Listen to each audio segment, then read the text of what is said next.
Bendiciones para todos, amables televidentes y radio oyentes, como también internautas. Bienvenidos nuevamente al estudio de la lección de la Escuela Sabática. Quiero dar las gracias por estar usted en sintonía este día en nuestros canales de televisión en las 4 ciudades del estado de Texas, como lo son Dallas, Houston, San Antonio, Austin, y también se nos está escuchando por la radio en la frecuencia 990M en Dallas y sus alrededores. A usted también, hermano o hermana, le saludamos hoy.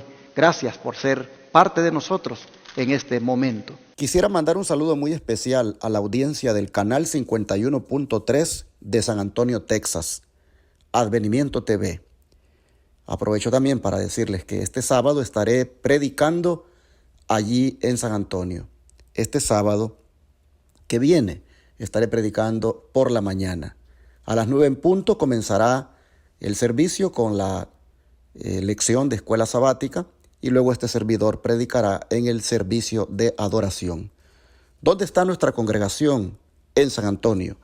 Está en el 16.320 de la calle Hibner, San Antonio, Texas, 78248. Estamos ubicados en el segundo piso de ese templo. El número de contacto para que usted pueda llamar y le den detalles de cómo llegar es el 210-962-0589. Repito la dirección, 16.320 Hibner Road, San Antonio, Texas, 78248, en el segundo piso. El número de contacto es 210-962-0589. Para tener una idea, esto está arriba de la Military, sobre la calle Hibner. Ojalá, hermanos televidentes, que puedan venir ustedes a adorar a Dios con nosotros y tengamos el privilegio también de conocerles.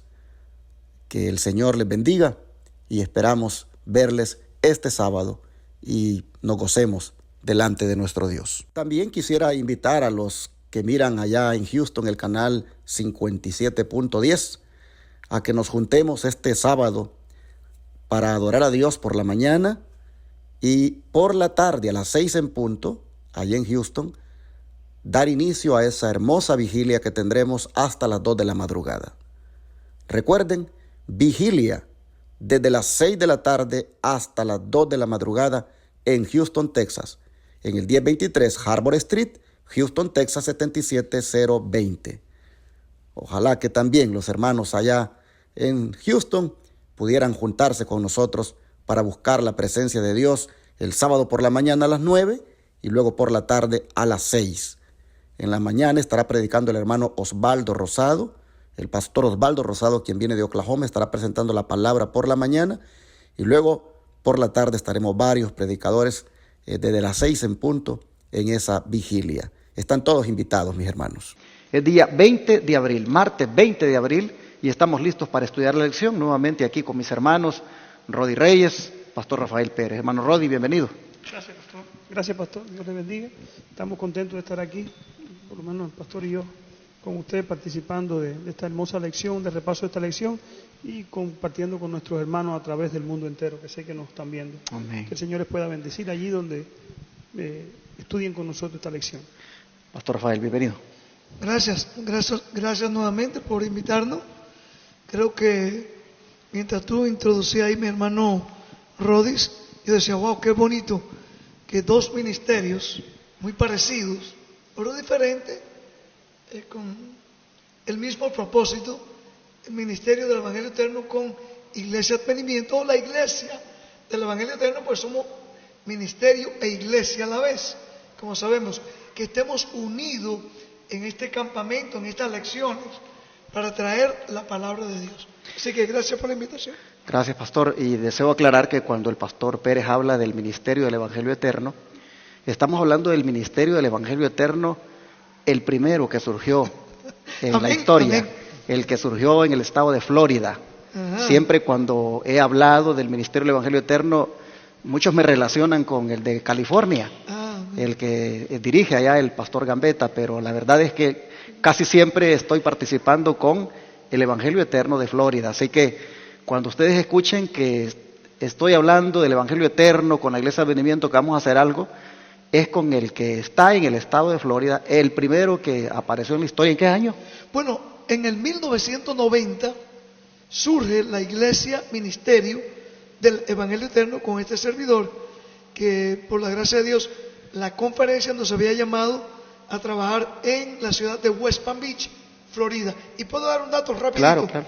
De hecho, pueden buscar, es un récord, un registro público en la Corte Federal de los Estados Unidos.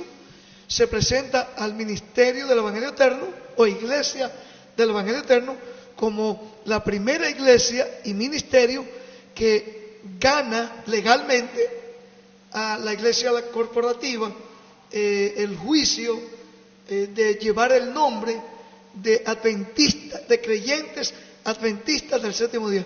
El único ministerio del Evangelio Eterno, yo creo aquí en Norteamérica, que ha podido tener ese privilegio, porque déjeme decirle, en unas lecciones que tuvimos por aquí, estudiando, la sierva del Señor dice que no debemos esconder nuestra identidad. Exacto. Y muchos malinterpretaron, creyeron que nosotros creíamos que por defender el nombre adventista del séptimo día íbamos a ser salvos. No, simplemente era un asunto, un principio de libertad religiosa. O sea, nosotros, libre de cualquier intervención secular, quisimos, para la gloria de Dios, levantar en alto ese nombre de adventista del séptimo día, porque es el nombre que lleva la identidad de dos grandes verdades para estos últimos días: el advenimiento de Cristo literal en las nubes de los cielos, y también la observancia del cuarto mandamiento. Así que me siento de verdad agradecido al Señor por darnos la oportunidad de poder identificarnos como lo que somos, la iglesia o ministerio del Evangelio Eterno, pero fundado por creyentes adventistas del séptimo día. Y estoy más que feliz de estar contigo, varón, pastor enamorado, amén, porque como usted dice, pues el Señor nos ha traído, nos ha unido, y alabado el nombre de Dios. Amén. Y debo aclarar algo: hasta el día de hoy también yo soy un gran amigo del pastor Hugo Gambetta, y yo sé que usted puede decir lo mismo. Claro. Así que por sí son dos ministerios diferentes. Así es. Bueno, habiendo hecho esa aclaración, vamos a proceder al estudio, pero no sin antes darles un anuncio. Este sábado que viene tenemos vigilia en Houston, Texas.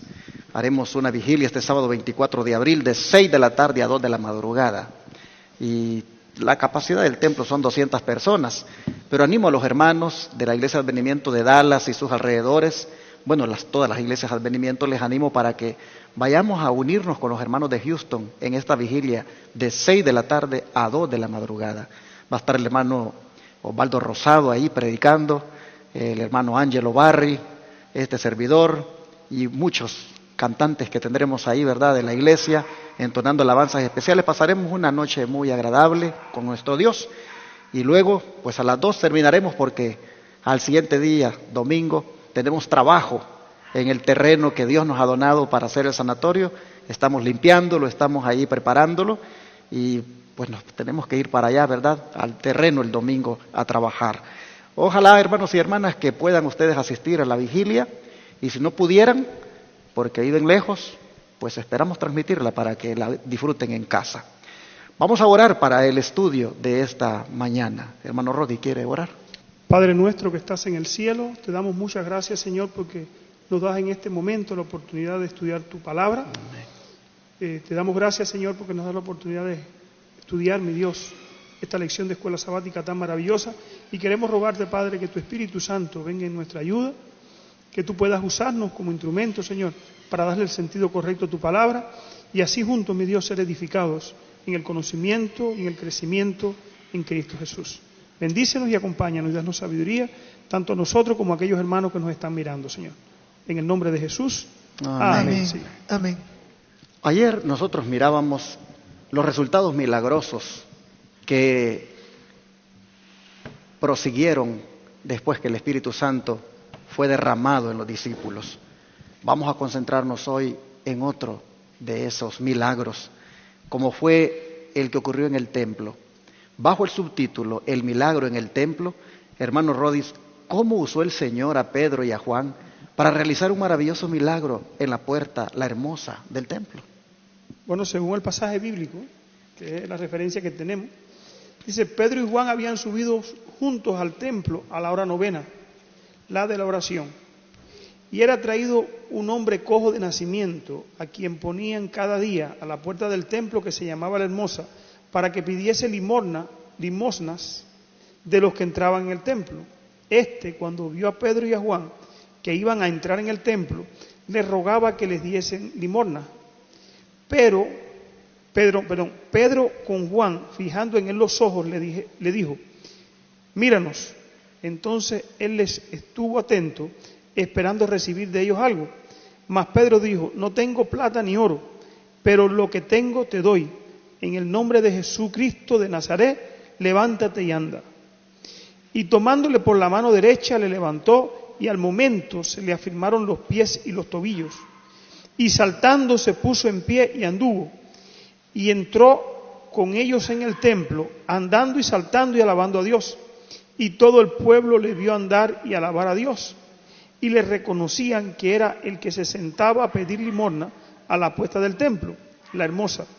Y se llenaron de asombro y espanto por lo que había sucedido. Un hecho extraordinario que no podía negar. Ahora, los que trataron de impedir con la muerte de Cristo que se siguieran dando este tipo de manifestación a favor de la verdad que Cristo traía, ahora no pueden negar el poder de Dios manifestado ahora en sus discípulos, los que habían quedado aquí como representantes suyos después que Cristo ascendió, que recibieron el Espíritu Santo, porque esta lección ha venido tratando precisamente de estos puntos, y un milagro maravilloso que probaba también que los apóstoles habían participado precisamente del refrigerio de la lluvia tardía, que había puesto de manifiesto que estaban haciendo la voluntad de Dios, aunque sabemos que los milagros no son muchas veces evidencia de que Dios anda con una persona, pero en este caso específico sí se manifestó a favor de la causa de Dios un milagro, no un falso milagro, sino un milagro que trajo como resultado la sanidad de este hombre que por tantos años había estado allí enfermo, que todo el mundo lo conocía y que ahora lo veían dando saltos de alegría por lo que había pasado con él. Hermanos y hermanas, ojalá nosotros también diéramos lo que tenemos. Miren, Pedro, no tengo oro ni plata, le dijo, pero lo que tengo te doy. ¿Y qué era lo que tenía Pedro, hermanos? Tenía a Jesucristo con él. Y se lo dio, le dijo, en el nombre de Jesucristo de Nazaret, te digo, levántate. Hermanos, Pedro nos enseña que nosotros debemos darle a la gente lo que tenemos. Y lo que nosotros tenemos, primeramente es a Jesucristo. Luego tenemos el mensaje de Él. Y eso tenemos que darlo a la gente. Imagínate, hermano, hermana, ¿cuándo fue que tú te bautizaste? ¿Hace cuánto conociste este mensaje de verdad presente? ¿Lo estás dando? ¿Lo estás dando al que lo necesita? ¿O lo tienes solamente para ti? Pedro nos enseña que lo que uno tiene lo debe dar. Y así fue como ocurrió ese milagro, compartiendo a Cristo con este hombre que lo necesitaba. Pastor Pérez, ¿cómo la sierva del Señor comenta esto en Primeros Escritos, página 192? Leo acá el pensamiento. Con gran poder de los discípulos predicaban a un Salvador crucificado y resucitado. En el nombre de Jesús realizaban señales y prodigios. Los enfermos eran sanados. Y un hombre que había sido cojo desde su nacimiento fue restablecido a la sanidad perfecta, que fue lo que leyó mi hermano, y entró con Pedro y Juan en el templo andando, saltando, mientras alababa a Dios a la vista de todo el pueblo. ¿Qué le parece? Bueno, interesante. Esto nos pareciera a nosotros como algo poco hasta extraño, porque entraron dentro del templo, leyó mi hermano allí, y este señor que había sido curado, era tanto el agradecimiento, la alegría que estaba sintiendo en su corazón por el milagro que Dios había hecho en él, que empezó a saltar y a brincar, alabando el nombre de Dios dentro del templo. Interesante, ¿no? O sea, también aquí debemos resaltar. Leemos esto hoy día para nuestros tiempos, por lo menos en nuestra cultura. El predicar a Cristo no nos trae tanta controversia. En el mundo llamado cristiano, todo el mundo está predicando a Cristo, todo el mundo yo a veces oigo mensajes, digo, wow, pronto van a decir que hasta Satanás va a ser cristiano. Pues creer en tu intelecto y vas a ser salvo. Sin embargo, en aquellos días debemos notar, mis amigos y hermanos, que el predicar a Cristo era un mensaje el más controversial que había en su época. Tan controversial que en el próximo capítulo 4 de Hechos, mientras esto estaba ocurriendo, por un lado el cojo saltando y brincando, alabando el nombre de Dios aún en el templo, los discípulos dando evidencia del poder que había en ellos. Mientras esto ocurría, los sacerdotes y líderes del pueblo, encontramos en el principio del capítulo 4, estaban haciendo reuniones, concilios, de cómo prender a aquellos hombres y echarlo a la cárcel. Interesante, ¿no? Ahora, la pregunta que podemos pensar es, ¿impidió aquel plan, aquella oposición que había, impidió que Pedro y los discípulos continuasen con esa obra? Yo creo que debemos preguntarnos eso. Y justamente pensando en ese tipo de personas, veamos cómo reaccionó el pueblo ante el milagro y qué declaró Pedro para enfatizar el verdadero origen del mismo. Muy bien. ¿Qué le parece si lee Hechos 3, 11 al 16? ¿Quiere que lo lea? Sí, claro. Muy bien, con mucho gusto. Varón, capítulo 3, 11 al 16. Y teniendo asidos a Pedro y a Juan el cojo, que había sido sanado, todo el pueblo, atónito, concurrió a ellos al pórtico que se llamaba de Salomón.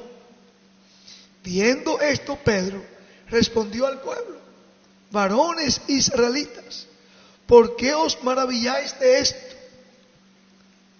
¿O por qué ponéis los ojos en nosotros, como si por nuestro poder o piedad hubiésemos hecho andar a este? Versículo 16, ¿verdad? Hasta el 16. Sí. El Dios de Abraham, de Isaac y de Jacob, el Dios de nuestros padres, ha glorificado a su Hijo Jesús, a quien vosotros entregasteis y negasteis delante de Pilato, cuando éste había resuelto ponerle en libertad. Mas vosotros negasteis al santo y al justo y pedisteis que se os diese un homicida, y amasteis el autor de la vida y matasteis al autor de la vida, a quien Dios ha resucitado de los muertos, de lo cual nosotros somos testigos. Y por la fe en su nombre, a este que vosotros veis y conocéis, lo ha confirmado su nombre, y la fe que es por él ha dado a esta completa sanidad en presencia de todos vosotros. Imagínense, Pedro le dice: ustedes, al que matasteis, al que daba la vida, y nosotros por él, a quien ustedes mataron, estamos resucitando, hemos levantado a este cojo. Eso encendió de ira al liderazgo, porque el poder estaba en estos pescadores, hombres ignorantes. Es interesante, ¿no? Eso sería una lección para otro día. Claro. Para otro día, otro momento, analizarlo. Pero es importante que pongamos en nuestras mentes, hermanos y amigos, cómo la historia va repitiéndose. Dios usó elementos sencillos pero llenos del Espíritu Santo. Exactamente. Para avergonzar a aquellos encumbrados que estaban queriendo resistir el poder del Espíritu Santo. Hermano Rodi, ¿cómo la sierva del Señor el lenguaje lo describe? ¿Qué le parece si lee la cita a continuación? Sí, dice aquí, muchos vinieron corriendo, muy asombrados por la curación que se había realizado. Cuando Jesús murió, los sacerdotes pensaron que ya no se realizarían milagros entre ellos, que la excitación se apagaría y que la gente volvería a las tradiciones humanas. Pero he aquí que en su mismo medio los discípulos obraban milagros y el pueblo se asombraba. O sea, no paró la obra que Jesús hacía. Amén. Jesús había sido crucificado y los sacerdotes se preguntaban de dónde habían recibido el poder los discípulos. O sea, los sacerdotes pensaron que eliminando a Cristo, eliminaban el problema. Y ahora se dan cuenta de que eliminaron a Cristo y Cristo no... O sea, el mensaje de los apóstoles es verdadero porque decían que Jesús había resucitado. Y lo demostraban haciendo este tipo de milagros y señales. Y la gente ahora era atraído, seguían siendo atraídos ¿a qué? A las mismas circunstancias. Cuando su maestro estaba vivo, los sacerdotes pensaban que él era quien les comunicaba poder, pero habiendo muerto, esperaban que los milagros cesasen y no cesaron. ¿Qué lección hay? Eso demostraba que Cristo no estaba muerto, que Cristo murió y resucitó ¿para qué? Para salvar al ser humano. Yo veo aquí también, pastor, ahorita hablábamos del paralítico, cómo el paralítico pide limosna, pudiendo tener sanidad. Hay veces que nosotros nos confundimos. El ser humano anda pidiendo limosnas en la vida por ahí, tratando de encontrar migajas, cuando si se acerca a Cristo puede tener sanidad. ¿Qué lección más importante hay ahí? Ahora, todo está a dónde nosotros vamos. Si vamos al pueblo, al lugar correcto, encontraremos salvación y curación, primero para, como decía la lección, el título general de esta semana, que el perdón, o sea, el gozo del arrepentimiento. O sea, qué importante para nosotros no vivir de migaja, no vivir de limosna, sino que podamos encontrar en Cristo la solución de todos nuestros problemas. Y la otra es que Cristo no está muerto, Cristo está vivo. Cristo murió, resucitó y le dejó ese poder no solamente a los apóstoles. Pues si seguimos leyendo la Biblia en Hechos de los Apóstoles, vemos que todo el que recibía a Cristo también recibía poder para vencer el pecado, para hacer milagros, para hacer todas estas maravillas. Claro, era su tiempo, pero ahora nosotros también recibimos el mismo poder para vencer el pecado, para ser transformados, para ser sanados, muchas veces de enfermedades y de situaciones que son producto precisamente del mal y el pecado. Aquí hay lecciones muy importantes para nosotros en esta lección. Claro.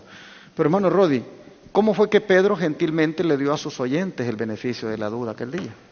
Dice el versículo 17, mas ahora, hermanos, sé que por ignorancia lo habían hecho. ¿Qué habían hecho ellos por ignorancia? Habían matado a Cristo. Ahora Pedro le quita el cuchillo de las manos, le dice, mira, yo sé que ustedes mataron a Cristo por ignorancia. Recuerden que Cristo mismo en la cruz que dijo, Padre, perdónalo porque no saben lo que hacen.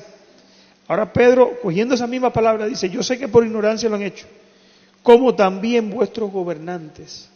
O sea, le sacó el cuchillo a todos. Le dio la oportunidad de que ellos también que tuvieran la salvación que es para todos los hombres. Se le ofreció la salvación. Se la ofreció, la pudieran tener, la tuvieran al alcance de ellos y le quitó. ¿Por qué Pedro hace esto? Yo pienso que Pedro tenía un grupo de oyentes allí, primero hostiles, bien hostiles. ¿Por qué eran hostiles? Por el prejuicio. Ahora Pedro le suaviza un poco el mensaje con mucho tacto, porque siempre debemos saber esto. Dice la Biblia que Dios quiere alcanzarlos a todos, aún a sus enemigos. Y hay una lección buena para nosotros. Ahí en el, perdóname, pastor enamorado, ahí si seguimos leyendo el párrafo que el pastor le dijo que leyera, usted va a ver, aquí la sierva del Señor, inspirada también por el Espíritu Santo, así como estaba Pedro, nos amplía este concepto, porque es de verdad que Pedro le saca, como usted decía, ¿cómo era? El cuchillo, el puñal. Pero no le encubrió su maldad tampoco. Mira, O sea, no, él le sacó el cuchillo, ¿con qué objetivo? Con el objetivo de que, de que ellos tuvieran la oportunidad de hacerle el llamado, de aceptar, de reflexionar. Claro. O sea, dice aquí, sé que por ignorancia, ya repite, lo habéis hecho, dijo Pedro. Pero esa ignorancia no excusaba el hecho.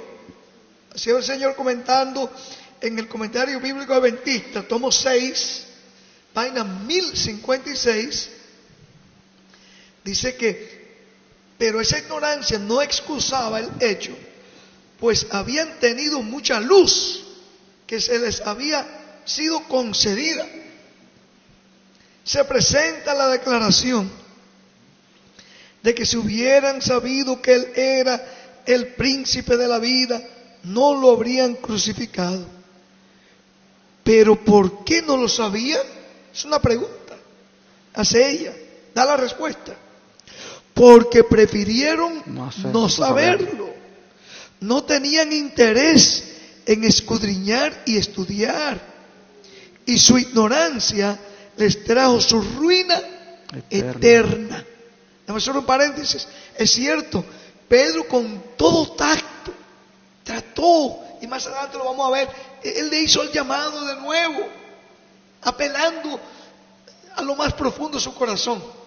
Sin embargo, esa ignorancia de ellos, porque tenían los profetas, tuvieron a Jesús y prefirieron las tinieblas en vez de la luz. Y aquí la Señora del Señor dice que esa ignorancia acariciada, ¿verdad?, le trajo su ruina eterna. Voy a seguir leyendo.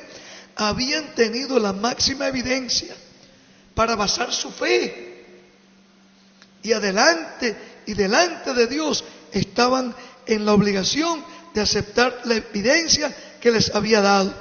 Su incredulidad, escuchen esto, hermanos adventistas, estamos predicando muchas veces al coro, como dicen los hermanos americanos. También el coro necesita ser amonestado.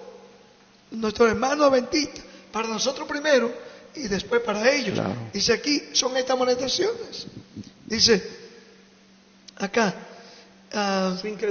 su incredulidad los hizo culpables de la sangre del unigénito Hijo del Dios infinito. En otras palabras, estaban en ignorancia, sí, pero era por su propia negligencia. No empezaron a escudriñar por ellos mismos, se llevaban de los líderes.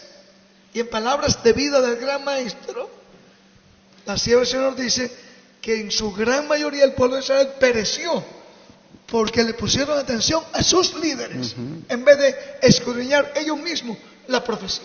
¿No está pasando ahí así mismo? Exactamente. Es la misma historia, se está repitiendo. O sea, estamos predicando, la verdad presente se está predicando, el mensaje de los tres ángeles, partiendo, ¿por qué Dios llama a la iglesia adventista? ¿Por qué Dios llama a Jesús? Establece 12 apóstoles y establece un mensaje no nuevo, sino el mensaje antiguo, lo que leíamos ahorita, y establece la iglesia apostólica. Bueno, porque esta gente, por ignorancia voluntaria, no quisieron aceptar el mensaje de Cristo, no lo aceptan, no aceptan la luz que Juan le trae, no aceptan a Cristo como consiguiente, no aceptan la verdad presente para su tiempo y terminan luchando contra ella. Lo mismo está pasando hoy. Dios llama a la iglesia adventista, los pioneros adventistas. Han pasado ya 2 generaciones o 3, tercera generación. ¿Qué ha pasado? Esa luz, como los judíos, se ha puesto escondida. Dios está levantando los movimientos sostén propio. ¿Con qué objetivo? Dar el mensaje del tercer ángel, el cual se le dio a la iglesia adventista, y la iglesia adventista se ha cohibido, ya sea por compromiso, por lo que ha hecho. Ahora, como resultado, los que están teniendo el valor, la osadía de poner al frente, aún con peligro para su vida, porque sabemos lo que va a venir, de presentar el mensaje del tercer ángel, por ignorancia, muchos hermanos adventistas, voluntaria, porque se están llevando por sus líderes, no quieren que se les diga estas cosas. Entonces ven esto como motivo de que va a haber una persecución por culpa de los que están predicando. No, la persecución, dice el Espíritu de Profecía, va a venir porque está anunciada. Ahora, ¿qué les invitamos? No se dejen llevar por sus líderes, no voy a hacer que le pase lo mismo que a esta persona. ¿Qué pasó al pueblo judío? En su gran mayoría. Lo mismo, la historia se va a repetir. Bueno, hemos llegado al final. Muchas gracias por haberme acompañado hoy con el estudio. Gracias a ustedes también, amables hermanos y hermanas que nos han mirado. Esperamos que el Espíritu Santo también, hermanos, haga obras maravillosas a través de nosotros en la medida que le demos cabida. Y también hoy el Señor pasa por alto los tiempos de esta ignorancia y hace responsables a todos aquellos que con las evidencias que existen de lo que es Dios, de su existencia, pues debieran proceder al arrepentimiento y no lo hacen. Pedro dijo, sé que por ignorancia lo han hecho, pero de todas maneras Él les estaba amonestando a que se arrepintieran. Amén. Y vamos a orar para que nosotros, hermanos, podamos poner por obra esta lección. ¿Qué les parece? Vamos a rodearnos.